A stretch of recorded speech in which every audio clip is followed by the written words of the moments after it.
You're listening to the AfterBuzz TV Network, now the largest new media platform on the web, and your #1 source for after-show entertainment. Very good, Dean Johnson.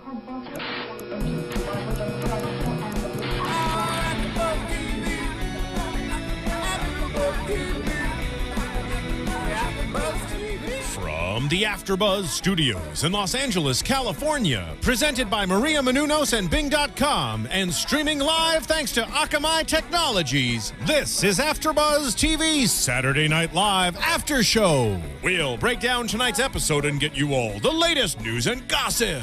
If you'd like to buzz in on tonight's show, you can buzz us at 424-256-1729. That's 424-256-1729. And now, another post-game wrap-up show for your favorite TV show. It's AfterBuzz TV's SNL After Show. And our hosts for the evening, Matthew Kyle. And joining him today in studio will be Filup Molina. Talking about this week in Saturday Night Live, all the way from Los Angeles, we have Kristen Wiig and Vampire Weekend for the AfterBuzz TV After Show, starring Matthew. That was awesome. Wait, I gotta get two too. And Filup with the last name. That was beautiful. Thank you, engineer Steven from our booth. We paid him $1,000 for that wonderful intro, and it was all the Don Pardo I think we could both handle. I wiped out my savings for that. So. We wiped out our savings. Well, we're all going a little crazy here in Los Angeles because it's 99 degrees. My car said 108. Your car said 108? Like out loud. It said 108. Well, Kill me. Halfway Just through because you were in it. Yeah. Yeah, exactly. Oh, see? Had a fever. Yeah, you're like 9 degrees. Of 98 degrees, the 9. Well, you're 9 plus 99 outside. Either way, I don't know. All We're right. off track. We're here for Kristen Wiig. But more importantly, let's put a thumbtack in that and talk about some news and gossip that I know you're bringing us, Filup. Cool. So we talked about a little bit last week that there was some rumors on the grapevine known as Twitter where Seth Meyers was looking to potentially take over late night with not necessarily from Jimmy Fallon, but Jimmy Fallon, of course, is moving on to do the Tonight Show an hour earlier. Lorne Michaels is going to produce that. He's going to keep producing late night, and now it's confirmed with Seth Meyers. So how do you feel, man? Oh, my goodness. Your biggest enemy in the world. The Late Late Show. Yeah. Seth Meyers. Seth Meyers has grown on me, honestly, over the years. Yeah. I don't know if he fulfilled the duties of a head writer, but maybe that's co-head writer. Maybe too. that's true, but maybe that's on him. Maybe that's on the show. I don't really know the grounds to speak clearly enough on that. Yeah, he joins. You know, I mean, it's obvious when you list them, but there's only, including him, will have only been 4 hosts of the late night show. We got David Letterman, Conan O'Brien, Jimmy Fallon, and now Seth Meyers. It's a pretty illustrious group there. Wow. Yeah. Wow. On NBC, obviously, because there was CBS and ABC had their own. Schneider, remember Tom Schneider? I that was don't. like 1,000 years ago. Okay. Yeah. Well, okay. Bob Costas had a show, late night too. Yeah. But that's awesome. So yeah, only 4, and he's in there. And I think he'll do a great job. I think that's very fitting. I think he was really strong in the Weekend Update. Well, and as it went on. That's exactly how Jimmy Fallon got his gig too, right? So is that the route now? Going from Weekend Update to getting your own late night show? It seems to be, considering that Lorne Michaels is now executive producing every late night show. 3 late night shows on Yeah, NBC. and who knew that was going to be his, kind of yesteryear swan song, as he said he'll never quit doing Saturday Night Live. He said he'll do it till he dies, so obviously he's stuck doing that, and he's adding these to his repertoire. Yeah, Unless Lorne Michaels doesn't like you, in which case you end up like Norm Macdonald. hanging Norm out Macdonald outside. has a lot of reputation issues as being hard to work with, and he used to show up to Saturday Night Live and not want to participate in the dress rehearsals and stuff. But he'd show up and do a great job, and I love Norm Macdonald. So, I mean, it goes one of those things that maybe you can keep your job because you're great at it, but you're not going to get future opportunities because you don't want to deal with somebody who's No, prickly. he had future opportunities, right? No, not as a host or something that Lorne Michaels had involvement with. He had the Norm sitcom and stuff, the one for And that season and restaurant, stuff. right? Norm's? Norm's, yes, that is, yeah. The bigger, better breakfast is yeah. Norm Macdonald's idea. Wow. Yeah. So it's just kind of cool. So right now, Seth Meyers is of course our Weekend Update host. He's also the head writer, like you said. He's also co-head writer with Colin Jost. So you know, I'm assuming Colin will now step up and be the regular head writer. We'll see if there's a shift in tone on the show. There's a lot of a voice, a very specific voice in SNL. So I'm wondering if that's going to change at all. We'll see how that goes. We're also going to see who the new Weekend Update anchor is going to be. I think they're going to go to 2. Right, which we discussed last week, and I agree. I think it'll be 2 because I don't think there's one person who stands out enough as a singular force there. But I think Taryn, we floated around, is a good option there. Right, and then we also talked about Vanessa Bayer maybe joining alongside or others. My pick was Kate McKinnon. Yeah, well, she's always your pick. Yes. So before we talk about the cast member that always stood out amongst the rest, Kristen, and get to that. Also, I checked out those SNL Showcase auditions at IO West this past week on Wednesday. Sure. It's really interesting to watch that. So what they do is essentially, I think it's supposed to be a tight 5. That's like an industry term that you have exactly 5 minutes. You got to be in and out. It not only shows, you know, that you can kind of get to something kind of funny quickly, but also that you know the importance of television being on time. You know, you can't drag your thing out because laughs are happening or anything like that. You got to be in and out. We see that on SNL a lot where they cut a sketch because they go over. Sure. So I watched a couple, and honestly, you know, there were varying degrees of quality, but the thing that struck me the most was, oh, that was very funny. Unfortunately, it's not in SNL's voice. I mean, it's not where what they find funny, or at least what they seem to. So that's something interesting that I feel like the alternative comedy scene, maybe that you see at UCB a little bit, or in a lot of other shows, isn't exactly SNL style. Did you feel like the crowd was in on it? As in they knew what was going on? Like, because obviously they're not labeled as the SNL showcase. They're just labeled as a talent showcase. Right. Yeah, but you felt everybody there knew what was going on. Well, it's pretty clear. I think you pack the house. You bring all your friends. Exactly. Right. So then my second comment, was there inhibited laughter? Sometimes I've heard that when they bring the SNL representatives, even Lorne Michaels, when he shows up in the audience at the Groundlings or iOS as such, everybody's waiting for those people's responses because they're like, okay, these people are the only people who came in suits. We know who these people are. They're sitting there, and everybody's waiting to see their reaction and kind of bait their own breath and laughter. But maybe since it's kind of more of a friends and family thing there. You know, what's interesting is that, per my understanding, so they're still doing these as they're ongoing. Sure. This round specifically, unless there was someone there that we didn't really know about, is going to be based on the videos that were recorded then, and those will be showed to someone who will decide which of those get seen by anyone. Okay, so nobody's even coming to the audience then. So they're just recording it. Okay. Well, but or they haven't said that specifically for that reason. They might not want people to know. That said, I think it hurt it. I watched a couple of videos, and you know, your Uncle Jerry laughs louder than anyone, but he laughs over your entire set. Yeah. So some of those videos you can't actually hear any of it. So it's just kind of unfortunate that some of those people won't get put on for that reason. But also, like I was saying, just that alternative comedic voice isn't really what they're looking for, I don't think. So maybe that's why SNL is kind of always going to be, you know, a show that you can watch with your parents. Right. Because they're not on the latest edge of where comedy's going. Very intelligent points. I'm glad you. Are you going next Wednesday as well, or were you just doing? I'll try to check out a couple times. Yeah. So check out for Filup in the audience. He's the sexiest one there. Yeah, putting 9 degrees of heat off his body. If you notice, an extra warm body. Yeah, bad fever. A bad fever. Well, that's awesome. Well, as of last night. Oh, happy Mother's Day on May 12th Thank you. for everybody. To you, Filup. I know you're a mother to a lot of lost animals, turtles, seashells, whatever. A lost seashell and a lost turtle. I'm thinking if I can somehow combine those and make those work, but it's just really painful for both. It's tough on the fly. But the mother of all comedians, I think, on SNL. Phyllis Diller. Well, okay. But Kristen Wiig. Oh, yeah. Kristen Wiig. Everybody loves Kristen Wiig. She seems to be one of the most liked people professionally and personally who's ever been on the show. And they've had some really great women on there, especially in the recent years. The women have really outdone the men. But I think she might be the best in history. What do you think? Wow, of all the women. Well, play this game with people who were around when SNL was just starting out. So they're going to go Jane Curtin or something? Gilda Radner. Gilda Radner, of course, sure.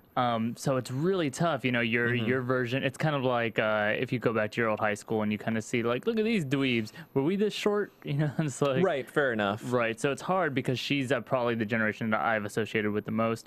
But you know what? She honestly anchored the show, and she was definitely the quarterback for the last couple of seasons. Yeah. And that's why I would put her above. I get the Gilda thing, but Gilda was there for about half the time. Kristen Wiig was there for 7 or 8 years.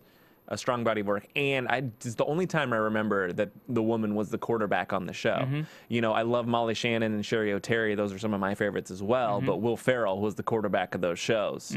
And if you go to Gilda Radner, it was almost like everybody was a famous, or they were a future star, so it was a really star-studded cast then. So I don't know. Go ahead, Steven. Honestly, I don't know about her being the greatest from that perspective, just because of the change through the years. Because if you look at it back in the old days when we had Sherry O'Terry, we had Molly Shannon, we had all these people. I mean, they were really great. They were kind of carried by the other people as the female cast, but it was different back then. Like, the movie deals that they got out of Saturday Night Live in the old days was like Night at the Roxbury. Like, they were based on the skits. We didn't have this huge following for comedy movies, like the whole Judd Apatow movement and everything like that. So they didn't really have the exposure to the mainstream fan base that they have now.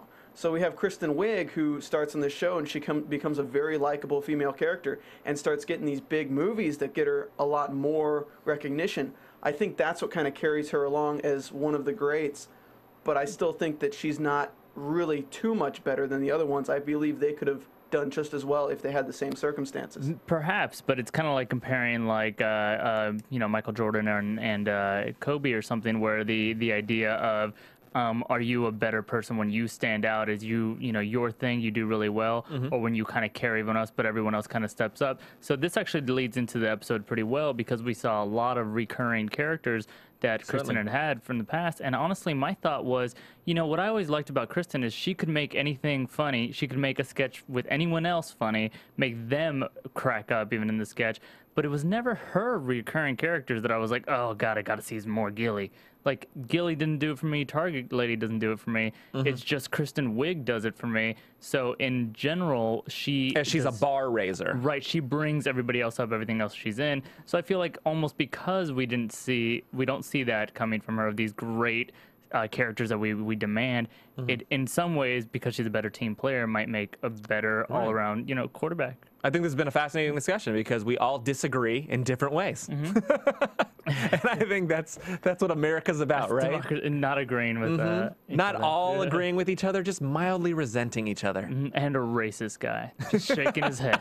Mildly nothing. Just mildly nothing. Yeah. But as far as this episode, what did you think? Well, that's kind of what I was alluding to. I thought she brings a giddiness in America's belly. We all feel a little bit of a butterfly when we see her on screen, like, what's she gonna do? Right. And I felt like the cast had that just from the get-go. I mean, when do they... They seemed like they felt safe, like their mom was there. Like, we have more freedom, Yeah, there was so much excitement in the air. I mean, they had a confetti cannon, like they never do that.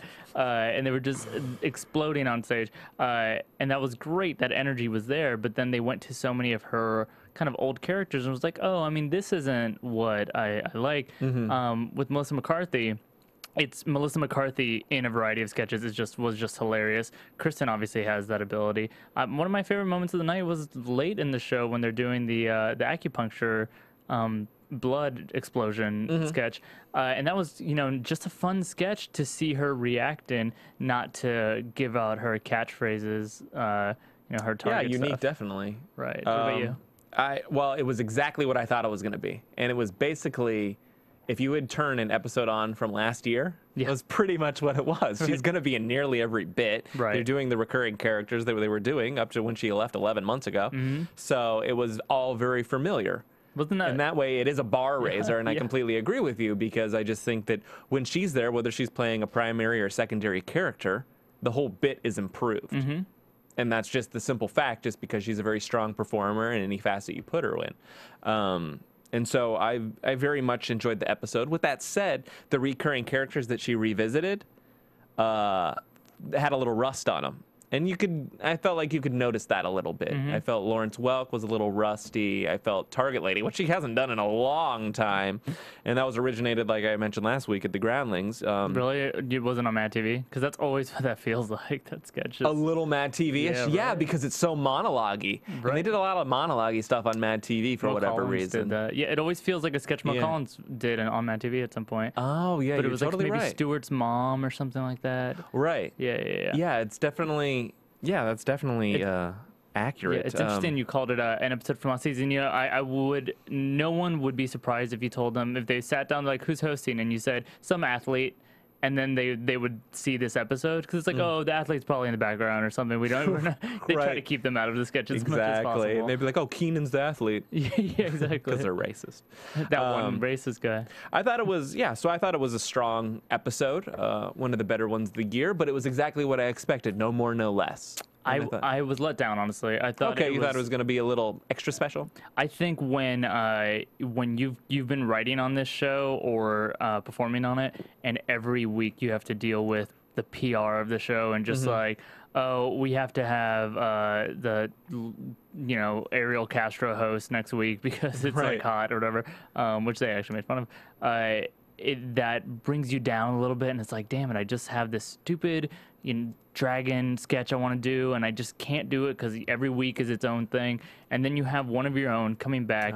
Anything that you've had waiting that is just gonna it needs the right cast. You need to be able to trust everyone. And instead, it was just like, oh, let's toss a bunch of old stuff up there.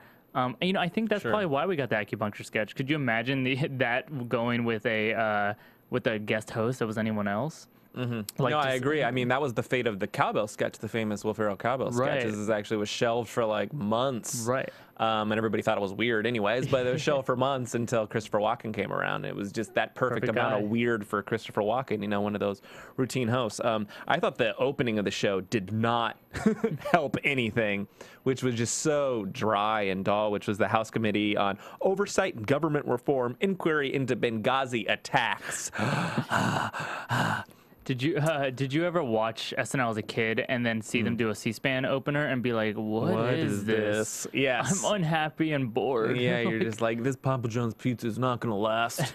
Daryl Hammond, can you stop talking so we can get to the show? Yeah, exactly. So we had a bunch of people that nobody, honestly, really knows who's watching Saturday Night Live. Doc Hastings, Peter Welch, Daryl Issa, all Republican representatives talking about this. And then the pointless spin to just bring, people Jody of the moment.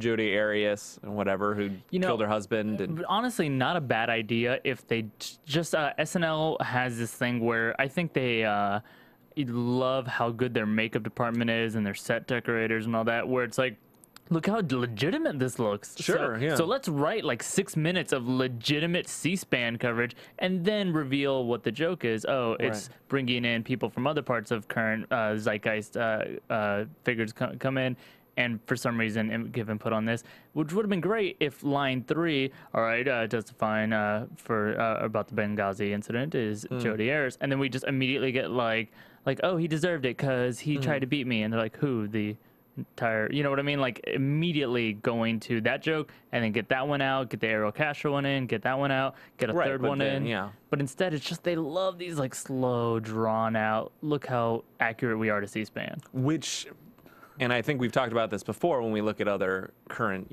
Kroll show or any other, Key and Peele, which is all edited stuff, and it's moving so quick. Right. And so now it's juxtaposed against SNL, who is probably always moving at this pace, but it looks like a snail's pace at this point when they're opening with a 6-minute bit, which you could cut 4.5 minutes of really easily.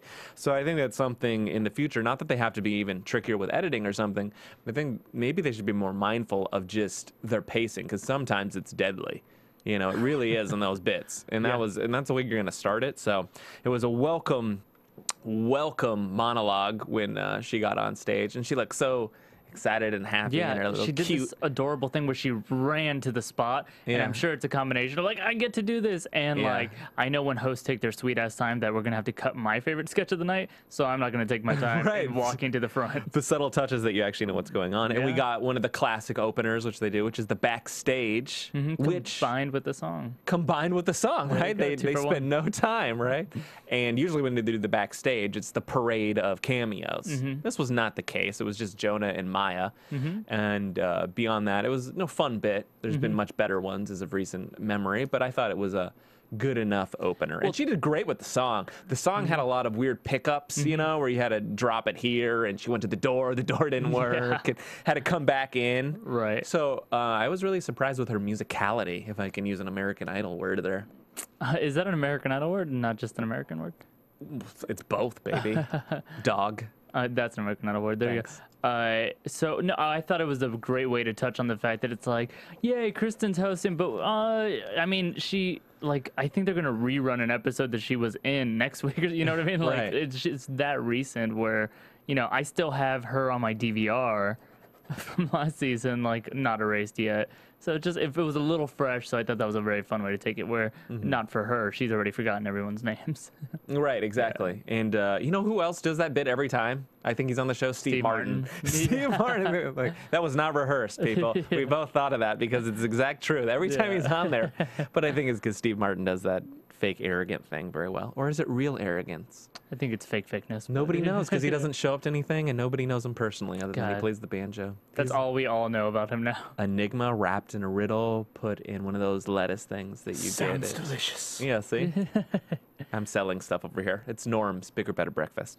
My favorite bit of the night, you know what it was? Californians? I actually really enjoyed that. Me too, But you know what? but, We'll combine those. But let's talk about the Californians right now then, because the Californians I thought was the best Californians they've ever done. By far agree. Why is that? Why is that? They had a plot, which was the first time they ever had a plot, Yep. and the plot was right in line with their dumbness. Right.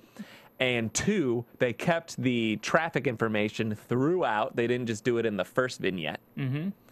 And 3. There's got to be 3. See number 1 and 2. 3 is that there was no person who's not used to being able to do this sketch dragging it way and down. forced to do it. Other than Maya Rudolph, hers Well, was all right. I mean, but Maya Rudolph, sure, she even kind of like stumbled a little bit with it, but Yeah. she's a, you know, SNL cast member. She can nail this. Yeah, she but can when do you it. have Charles Barkley and they're going, you can't do it. Yeah. And then What are you doing here? and like, What are you doing here, Seven? See, it's not that good, hard, but I yeah. guess we're all in California, so we know how to talk like Yeah. that. Sepulveda. I was telling Steve I was actually driving. Oh, this is gonna sound bad. I was driving while watching the episode, but what I meant That sounds horrible. well, it's California. No, I actually was in the passenger seat. Were you but, on the 405 or the 101 well, I coming to was- Encino? That's starting to sound a little bit like Pilgrim. That's my John Wayne. yeah, oh, okay. John Wayne is from Sepulveda. Oh, that's why you walk like that. All right. Yeah. No, I was turning on Wilshire, and it just as like take a left on Wilshire, and I was like, no, right on Wilshire is where I'm going. Then they mentioned all the places I went today: the Grove, the Farmers Market. It's like, oh wow. But turning right on Wilshire will put you east. Will it? Not when you're coming from the north. Ugh. Oh, it all depends on direction, gang. But so she played the male gardener. Yeah. With that awesome mustache. Great point about the plot, though. Why are there always 5 beats of this thing when nothing gets added? But this one, there were beats of this story. Yeah, so it actually made moved sense to along. be a couple. Except it had no ending. Oh yeah. She just came in. Cameo is what does it, where it's like he has Right, a secret family. Yeah, Exactly. She's pregnant, and then you're like, oh my God. And then it was like, the Californians. Yeah. And then I'm like, oh, come on. No, you that's finally had a better. plot, and you didn't even end it. Well, But they're just gonna give birth right there, which she might have. Did you see how she pregnant is she large and in charge, She's like 2 the months barge. pregnant. Yeah. 2 months pregnant? 2 months in. Are you kidding me? Yes, that's impossible. what I No, just said. she must. She's I don't know a lot about pregnancy, though. She's got to so- be like 15 months in. I know more about avoiding pregnancy than I know about actual pregnancy. And you don't know that much about that either. I don't. Yeah. I do not. Yeah. I need to talk with you privately later if you know anything about that. My favorite bit of the night was 1-800-Flowers. Great commercial. Great, perfectly done. Kate McKinnon. Right. Just, God, you just are all about Kate McKinnon. you want to know these days. why? Because her subtleties are so strong in her characters. She played the mom, but she did not overplay it and she did not underplay it. She just played that perfect annoying mom. And when you can actually do sketch characters to an authenticity, that's what really moves me and really Truth and Comedy, gets right? me shaken. Truth and Comedy, great book if anybody wants to read. That's a book, Truth and Comedy. It's very If anyone is a book that wants to read, if anybody is or wants to. yeah, I think moms really need to be put in their place, and this sketch just did Right? that. Yeah, they just kind of showed them like, hey, this is what we don't like about you guys, Right. and the stress of having to call you, that's awkward. But what I want to pose to you is Kristen Wiig is very much not the type of player that Kate McKinnon is. So which do you think is a better utility for SNL? Because, well, Kate McKinnon walks that line that if she doesn't go to that echelon, she's never going to be a primary character for the most part. And I think she really could. I pulled up the clip if you want to play it. Sure. Oh, yeah, if you can. Roll it. Roll that. Wow, this is the opening that they just had dark. Okay, there it is. Oh, look at this. Flowers are nature's most beautiful gift. So this Mother's Day, I'm going to show my And her mom how hosting much was I really care solid in this, with a like her little help from spokesperson. 1-800-Flowers. It was very natural. Happy Mother's Day, Mom. Oh, honey, I love these. Thank you. The gift that's as wonderful as she is. But maybe you should keep them because your apartment is so sad. Because my mom means everything to me. That's and I good. Your love apartment's so everything about sad. it. Excuse me? Are there nuts in this? There are never nuts in Eggs Benedict. You don't have to ask that. Well, I'm sorry for double checking, Captain. You're not See, even it's just all these Nothing. undertones and subtext Well, I think that we're make good it there. beautiful. I could say she's my favorite person in the whole entire world. You know that mattress store downtown? Mattress Factory? No, There's Mattress Warehouse? I don't know. The owner hanged himself. Well, she's my role. Cool, Steve. I think we're good there. But basically, I mean, they are very different players. But you notice Kristen, and you'll notice it throughout the night. She's the queen, I think, of the tiny delivery. It's like, Mom, you don't have to. Right, the under the breath. Just like the grunts and stuff. All Sure, yeah, I night think is that's cracking fair. me up. That's something that's why, again, might be one of the best or whatever. I think she has everything Kate McKinnon could do wrapped up in there too. So she just plays as needed, which is fantastic. Yeah, I think that's 100% true. And that's why I think that made that bit so strong, because they both, they brought the real to it. So many times in comedy, you're trying to play at the joke instead of just let the joke kind of come to you. And that's an example of just letting it come to you, playing it in the real terms, but knowing that the reality of it is the goofy part. It's not the surreality that makes it goofy. It's the best stand-up and whatnot. So there's a whole other side of that, of course, where you see something like Stefan and you're like, God, Stefan is so hilarious because of the imagery that you conjure up in your mind. But the other side of that, sometimes when you just hear something that rings so true and it's just like, that happens in my life every day, and it's so exactly in my life that it forces you to laugh. It's like just a very great. It's the aha feeling. of the ha-ha, as they say. No one says that. Yeah, they do. I watched Oprah for like 11 years on TiVo. And if you edit it up and chop it up, you can make it so Oprah says that phrase. Yeah. Nice. I do a lot in my, a space that it was called a shrine, but the doctor told me to call it something else.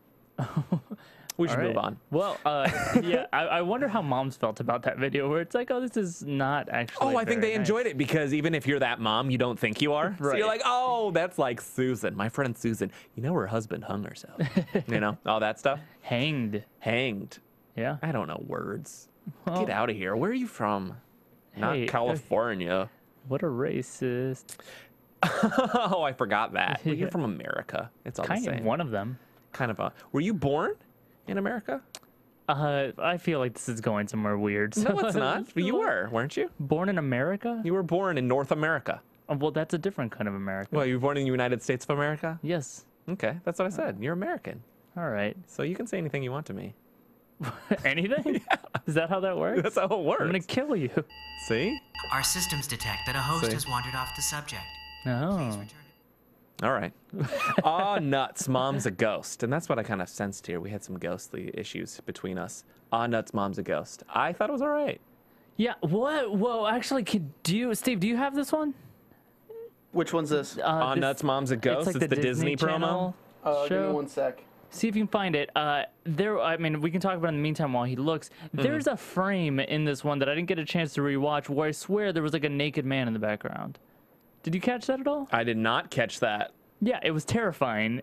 But again, I was driving and I was making a complicated left turn, so I couldn't rewind. That is weird. Yeah, the sketch was fun. It had great. I love them touching on that that channel, honestly, where it's like, oh yeah, the Disney Channel. They do have all these ridiculous colors and like this delivery that is so fake. Sure. Not, like. Yeah, I thought Cecily Strong, again, is what I was just talking about, the 1-800-Flowers, is when she was playing a little kid, it was very dead on, playing that 13-year-old girl. And the direction and cinematography of it were phenomenal. Fantastic. They just really did a great job with that. A little behind, obviously, with the joke of just making fun of the Ring girl and the. Found it. Cool. Sure. Yeah, if you want to just like play in the background while we discuss the rest of it, at some point a nude man is going to show up in the background. Or so we believe. Well, either that or he's in my cornea. The one thing I'll say, and this bleeds into the later bit of the double date, is Bobby plays 6 years old, and that's fine. But in these bits, he was supposed to play a little older. It worked in this one, but I felt in the later one, I'm just foreshadowing. So you weren't down with the way he played it? In this one, I thought it worked because you could play like 6 years old because he was just supposed to be the annoying little brother, But I felt like he played this same character in Double Date, which we'll get to. Kinda. I think they actually nailed it there, personally. Like, that delivery was exactly the sixth graders that I've dealt with, which I deal with every day on the way home. Did they act like they're 5? I was pretty cool, I thought, when I was in 6th grade. You know when they act like that? They act like that when there's adults around and they're uncomfortable. So I think that's part of it. But yeah, so this sketch was very, I don't know. I wish it was a couple years ago that they've done it when more these were contemporary, sure. Right. Are we coming up on the naked man at all? Yeah, it's somewhere behind the couch, right? Maybe here, right? Let's see. Right after this. So she steals Tim Robinson's soul. What if we've already missed it?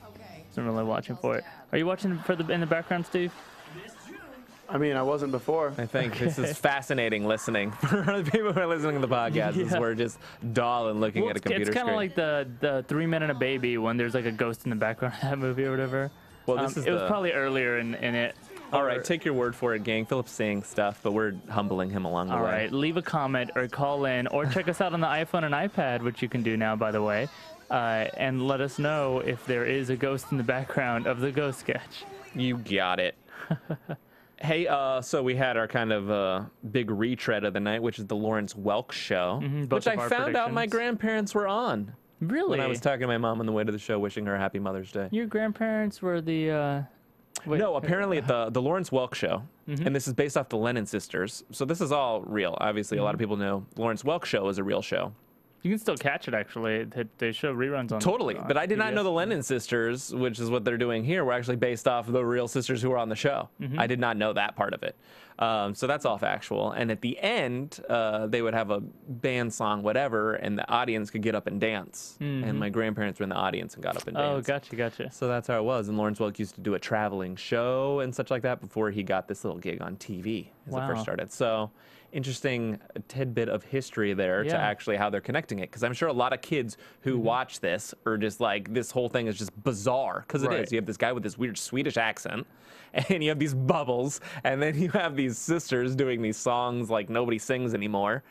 And then, of course, Kristen Wiig doing the only thing that is completely surreal, which is having baby hands and a huge forehead. You know, it's not. I knew in college, I knew this guy, Peanut Head Baby Hands, and he just looked a lot like this character. That's Janice. his full name, Peanut Head Baby Hands. I mean, it's his given name by mean kids. Fair enough. Did he play soccer? Because that's the only thing I think that you could use that skill for. I mean, you don't want to correct that nut. He just is the weirdest looking guy. We cast him in something once, and my friend was like, "All right, we'll just have him play the guitar." and then there's this close-up of him holding the guitar, and it looks like a child is holding the guitar. So we had to actually go in and do an insert of just a man holding the guitar, so that there wouldn't be this weird distraction in the film of just like, oh, that guy's playing guitar. Wait, oh my God, he has child hands. So they're out there, yeah. They're out. Well, I feel horrible now. Yeah, you should apologize to Peanut Head Baby Hands. Peanut Head Baby Hands. I'm really sorry. I didn't know. Yeah. I thought Denise of the Barajas sisters or whatever they're called was the only one. I think it's Dunice. Dunice, yes. Yeah. And so this is a cause that needs backing, and I'm happy to lead it. The more you know. Yeah. So Peanut Baby Hands. Peanut Head Love Baby you. Hands. Oh, okay. As if he'd be offended if I didn't get all those insults into that one he's little not phrase. A peanut. Anyway. No, just peanut-headed. Yeah. Yeah, that's better. That's better. Normal body. Lawrence Welk, not as good as I think it's been in the past. Like I said, it was a little rusty. Well, and we both predicted this last week. Like, oh, they're going to bring out the Lawrence Welk show. And I think that's probably about as much writing as went into it, too. Like, oh, yeah, we got to bring out Lawrence Welk. Yeah. And it was kind of like this set was built. All that was done, and I was like, "Oh yeah." They're like, "Oh, we got to actually write it, though." You know, they put in some more jokes. I guess the Sudeikis character that he played had a little bit more than usual. There was just kind of that weird thing, like he's tanning his breasts, and just he was kind of weird in general. But again, it's another one though where again, you didn't know that this was a real thing. But if you catch these reruns on PBS, they're very accurate to the Lawrence Welk show. This is what it was like to watch it. Just like watching C-SPAN is like the first couple minutes. And it's like, you know what? Just give Dunice her own thing. Just jump to it, in and out. Right. You can fit in 2 more sketches. Come on. Move it. Move it. And I agree. And when the coconuts hit her, I was confused, actually. Because I was like, was there a greater joke there that got screwed up or something? It was one of those things that takes you out of the bit because it doesn't do anything for the bit. Did we miss it and the audience didn't? Because the audience cheered for something, but I didn't know what. It was that a 4th coconut hit her head or something? Yeah, I don't know. That one leaves a little to the imagination, so I'm not sure on that one. But yeah, just a little more. I don't know. I guess it's been more fun in the past, and it's kind of left my caring. Have you ever gotten with kind of a group of girls that just a fresh group, and you're like, man, all of these girls are pretty cute. Sure. And then just somehow the only one interested in you is the Dunice of the group? Yeah. Really? No. That has never happened to you? Just yes-anding. But it might have happened. I don't know. Do you not find yourself in groups of girls very often? Not with one that looks like Denise. I put that on the rest of the. I'm not as open as these small-handed, peanut-headed people like you, and just out there with the people. I guess I don't know. I guess I'm a jerk. I had a bunch of girls that I was kind of into each of them, and then I didn't realize that one of them was like friends with them, and that girl thought I was into her, and then called me out in class. She's like, "Look, do you like me or not?" Oh and my God! Really cross-eyed too, and I legitimately said, "Are you talking to me?" And she was like, "How dare you?" And she stormed out. Poor girl. Yeah. No, but that happens, and especially if that's the one that likes you, then the other ones like feel like they can't like you. Oh, they gotta support that one too, because she doesn't normally have a chance. But usually girls are conniving, so even if you pretend like you're, into the one you don't like for a second, it'll make the other one jealous, and then you get on the one you want. Oh, he knows how to play it. You'll see how you do it. Work them against each other. Okay. Weekend update. Speaking of, I think it's pretty accurate. Anthony Crispino. I think it was pretty good. Yeah, secondhand news. Yeah. It's all right. Did it bug you at all that they went pre-recorded on this little It bugged me that they did it 9 times. Do it like 3 or something at a normal amount, but they kept doing it. And I was like, why do we keep doing this? I would have been down if it was just him testing the limits of his voice, just seeing him get red-faced, just trying to get higher and higher. But then they just dumped in some pre-recorded bits, and it was like, yeah, maybe I kind of like that idea, like him just trying to do it, and then the last one could be the pre-recorded where you're just and then you're unsure, if it was done well, that if he did it or it was pre-recorded or something. So you get the laugh and the cheer, which is something that a lot of times performers can go to. Yeah, for me, when Bobby gets on there, it's Drunk Uncle or bust almost, because I'm just like, I enjoy Drunk Uncle a lot. I think that's his far superior character. And Anthony Crispino it's cute in its way, but sometimes when he gets so misinformed, like the Reese Witherspoon, which was the Reese's Pieces, that middle joke, you had no idea where it was until the joke was well over. You know, there's 20 seconds and you're so lost that when you find out it's Reese Witherspoon, you're like, oh, and then you don't care.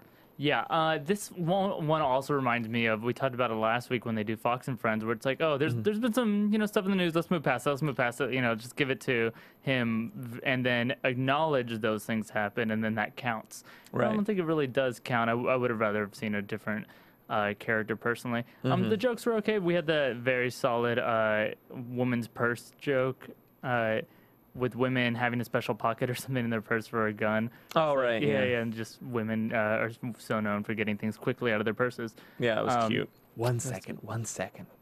And then we had Garth and Kat, which was Fred and Kristen coming back doing that old little improv gag that they like to do. But that one was the one that felt, of all the bits of the night, felt the most like rust on it for me. I felt like that was better than Garth and Kat had been lately. The first couple of Garth and Kats were hilarious because SNL never improvises. That's something that a lot of laymen ask when they're interviewing Lorne Michaels or writers on the show. They're like, so how much is just like made up on the spot? And they're like, none of it. Like, we have writers and we work really hard on getting these jokes as we want them. So when you run into actual improv on the show, it's very, very funny. At first, there's a game, for those of you hanging out in your high school theater classroom listening to this right now and doing short form games, there's a game called Speak as One, or there's a couple of different versions of it, but where you both, two actors try to kind of speak as one actor and say everything together.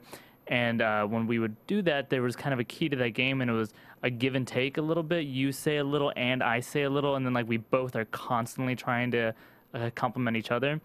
Kristen has said in interviews that in this, Fred does all of the leading, and she just tries to keep up. Sure. And I think it ends up being more fun for them than for us.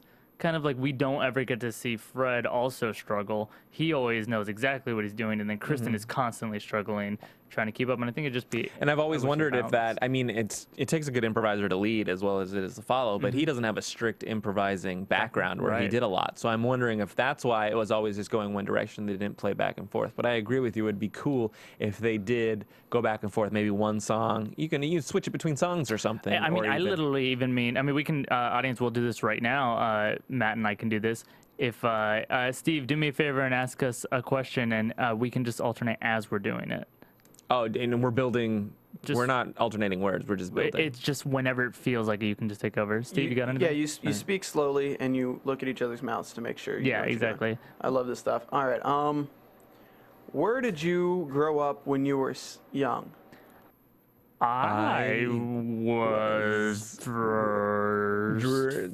forged you in my parents' basement. So yeah, there we go a little bit. I mean, I can do it from the booth. It's fun stuff. Right. Yeah. Anyone can kind of like take the lead a little bit, and like you go a little bit slower. So when you pick up the speed, it actually gets a little bit more fun. Totally. But yeah, they just kind of need to play with it a little bit more. I don't think they also know on stage. I wish they would watch game tape a little bit. On stage, I don't think they realize we can't hear what they found funny sometimes. So they'll find something funny and start giggling and then move on from it. And it's like, oh, we actually didn't hear that in there. But Fred, of course, in his head knows exactly what he said. So Garth and Kat never really does it for me anymore. It reminds me a little bit of, definitely that game you're talking about, but there's an improv game called Arms Expert, where somebody puts their arms behind their back and the person is behind them and uses their arms as the person in front of them hosts, and it's usually a scientist or something like that. And then they're kind of lead their words by how you make shapes and, address your arms and such. And it reminds me of that with the one person leading, because with that, the arms are leading the expert. Usually, it kind of goes back and forth, but... That's what it reminds me of. So same point. Yeah, it's a fun bit. Then we had Target Lady, which I wonder if that was her original claim to fame on the show. It was never, I don't think it was her strongest bit, but it was her first bit And Penelope was around that time too. Yeah, Penelope. The Exaggerator. But if I had to bet money, I think Target Lady was the first thing that she did, and especially it really puts you on an island when you're kind of out there by yourself so much. You know what I really, we know Kristen Wiig so much better now than we did honestly even just a year ago, because we've seen her in so many other films now, and we know what she talks like normally. Bridesmaid was a great look at her as just, you know, your average 30-something woman or whatever. So now we kind of know what she sounds like, who she is. So now to watch Target Lady, I get why on the show they're like, this is a feat that she accomplishes. The voice she goes into, the physicality, this is so far away from her baseline that I get them thinking it's awesome. For us, it's a little bit like, Target Lady, whatever. But I mean, I'm sure she's probably like sweating after that thing, like just how physical and how much a change she goes through. I still don't find it that funny, but it's impressive. And I was more impressed this time than I had been in the past, just that she can do that. Yeah, I agree. I think it's more of an impressive feat. The one thing that I always appreciate in it, and I know it comes from her Groundlings backroom, is how they're so huge on specificity there. And the specificity she throws out there when she was talking about like getting kicked out of her bathroom and they're winded up next to my neighbor's Acura. Right. That's such a Groundlings thing to do, to not say car. Right. It's like, what is this, good gum? comedy. No, it's not gum. It's juicy fruit. That's an exact line from one of my teachers I had there. So it's one of those things, they're always so big into specificity. And she nails it in that bit because there's so many details that you have at a Target. You know, you can name everything by objects. The half an almond and all this stuff like that. So it's never just an object. It's a something. And so I really appreciate it in that bit. There was a great, so specificity again is going to carry you sometimes a little bit, and it carried the joke that what's his face got to have Jay Farrow, the idea of what she looked like. Right, she was like an unshelled turtle or something with a helmet. With like, yeah, the mushroom top. Right, exactly. And that image was very funny to us as an audience. Yeah. And then he said another sentence, and we were like, leave the sketch. And then he did. He heard us, and he just walked out of the sketch. And then we said, leave the show. And he said, cool, I won't be on any other part of the show. and I think he wasn't, right? I think he wasn't. No, he was in the monologue dance in the way back. And it was the Where's Waldo of the Jay Farrow episode, I think. Yeah, maybe he was the ghost I saw in the background. That's probably who it was. He wandered on and they're like, Jay Farrow, yeah, get off. Jay, we're in the middle of a sketch. Come on. Then we had Acupuncturist, was the most unique and original bit of the night. What impressive effects, too. Right, yeah. This is where I love them using their budget. Right. It got more and more impressive as it went on. In the beginning, I didn't think, each time they added a blood spurt, I guess you'd call it. Right. It was really fun. I thought Edie Bryant was the perfect little tag team person because she has those great vulnerable expressions, you know, that she always looks like so terrified by life. Just these eyes that just get so owl-like and huge, and she just gets terrified and like her voice drops. Like she's hilarious. And I think the best bits of that is when Jason Sudeikis, who's the patient, would put pressure on them in a various amount of ways. As when he was trying to address the doctor who had already left the room. Right. And so they had to do the Japanese accent. And so if there was a little more pressure he could have applied in different ways, I think that was the true game of the scene, and they didn't completely get there. Because a lot of it was just stalling. A lot of it was just like... Well, a little bit of Mission Impossible format there. I think this sketch is kind of the kind that...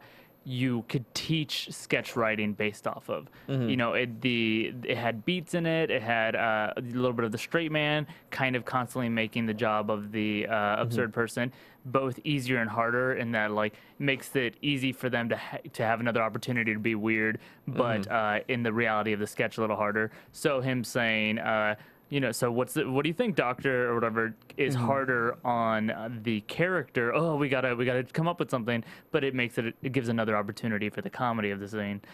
So it was just so formula simple and yet really, really funny. So I really appreciated that. Yeah, and either solve the problem or make it worse. And at times they got it caught in a little bit of the middle, but for the most part they were always moving it forward. Have you ever had acupuncture? I have. Really? I have. Is it that much blood? No, there is like no blood in acupuncture, unfortunately. But it really hurts when they put it between your toes. So. Really? Oh yeah, or in your ear. I've had it in my ear as well. Any small sensitive area. So you didn't know about that. Hey. You can't set yourself up for your own jokes and then hey your own hey. joke. Well, Steven wasn't going to do it from the booth, so I helped him out. Hey.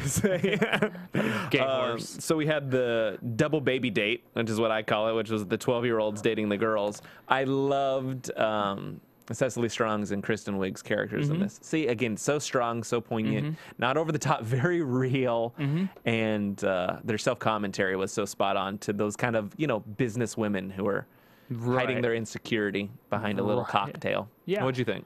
I thought, I don't know if you agree, but I thought Tim Robinson, clearly this sketch was designed around him. He clearly has just a sixth grader in his, Right, his I felt like his sixth grader was perfect. Bobby's, I felt like was a 6-year-old, but you know better than I. He did speak a tenth of the amount that Tim did, so maybe they were trying to hide that a little bit. But I used to tutor these kids, and when you first meet them, everything they say is, even if it's like a positive thing, like, I did my homework or whatever, it was always like scared to say it. And I guess, I did. I got an A. It's like, that's a good thing, kid. Right. So you just kind of nailed it on that. We have to mention it, just the fact that technically this is a sketch about potential pedophilia. Sure. If the gender roles were reversed, everybody would be disgusted and, NBC would be burned down. But I'm so glad that they don't care. They know that. Yeah. Yeah, I'm so glad that. But it speaks more to the quiet desperation of these women than the pedophilia. It's just like they've ran out of people that are even close to their age, so they're just like up for anything, Like, I want to see you again. Oh my God, I can't believe I said that. Right, and of course they could, there's other ways to do it. They could be dating animals or objects or whatever. But and children is a sensitive topic. More so maybe this week too with the news, but that's always there. But it's just certain things they're so sensitive and yet and so rare to encounter that there's so much potential comedy there, and it's just how close can you get to it and get away with it. And I thought this sketch totally did. I like this one and I like the acupuncture one. But the second half of the show was struggling for me. Right, and I think, and it ended a little bit for me on a sour note because classy, sexy, elegance, not elegance, but elegance because they spelled it wrong because everything was rushed. It almost felt like the bit was rushed, like their own commentary on it. It just wasn't funny.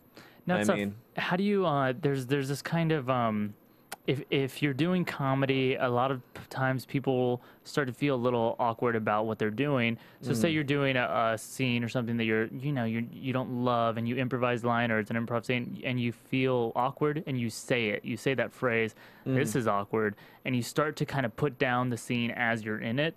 A lot of people put that in and it makes them feel safe. But I feel like this sketch is an example of if you're making fun of it so much as it's happening, then it's not as funny. It just makes us feel that way. Like, why'd you do it then? Exactly. It's a parody of a parody. That's why I always hate things like where something's already stupid and somebody tries to parry stuff that's stupid. It never works because then it's just fractals of idiocy. Right. I'd say compare this to the Swarovski crystals sketch, and you'll see the exact same kind of thing. Really poor production quality, and yet they'll nail the fact that they go for it rather than make fun of it. Yeah. So it was just a little sour note to finish what was pretty strong show, and then we had Vampire Weekend. Obviously, was the musical guest. What'd you think? Great. They got a new album coming out. That first song is really good. The second one put me to sleep a little bit, but I'd been in the pool all day. Been in the pool. We got it. It's hot here. It's hot here. And then next week we got the big finale, which is May 18th episode. That's Ben Affleck. Five Timers Club? I think so. Is it not? I think it is. And you think we'll see it? You know what? I don't know because it was just like a month ago we just did it. Are these people still? Is Dan Aykroyd and Steve Martin still hanging out? I mean, they don't go, right? I don't know. Marty Short. I don't know. All those people. And then we had Kanye West who just hit a sign recently. Go check out that TMZ video. Actually, really quick, also in the news, John Mulaney had a pilot that he wrote that was going to star Martin Short in it, and they filmed it. Fantastic reviews. NBC passed on it, actually. Wow. So we're going to see if John Mulaney maybe comes back to SNL. Interesting enough, or maybe they'll try and pitch it to another network or something. I hope so. It's supposed to be really Marty good. Short people are going to give that a look, Yeah. So yeah, next week, Ben Affleck, Kanye West. Any thoughts or predictions? Kanye is going to have your AfterBuzz TV. I didn't predict that coming. I don't know why. I normally know that that's a part of it. Kanye is going to give a hell of a visual performance. Seriously, like when he goes on the Laser show, lights. he does very interesting things. Skinny jeans that are black leather. Yeah. I don't think we're gonna see anything about the Kardashians at all. You know, they have Okay. perfect opportunity. I think As a there's respect out of him, almost. I think out of a requirement for him to perform on the show. Okay.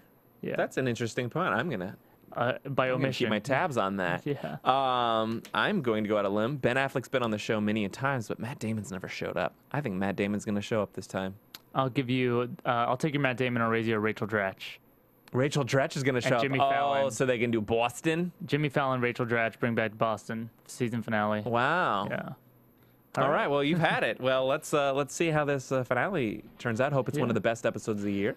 Always a pleasure talking to you, and we're Aw. learning and growing as we go. And you Yeah. look beautiful today. Hey, where can I find you, buddy? Hey, you can find me at MatthewKyle.com or at Twitter at ThatMattKyle. What about yourself, Philip? You can hit me up on Twitter at Fimo, and just a weird ghost in the background of sketches at iOS. That's awesome. Yeah, that'll be this Wednesday again, too. So until next time, sir. Yeah. Until next time. Take care. Mwah.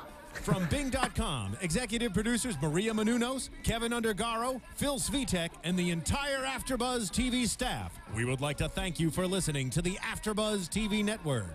To watch or listen to other after shows and post comments or questions, be sure to visit AfterBuzzTV.com. I'm Sir Richard Wentworth, and this has been a presentation of AfterBuzz TV. Buzz you later. The views expressed herein are those of the hosts only and do not necessarily reflect the views of AfterBuzz TV or its owners or principals.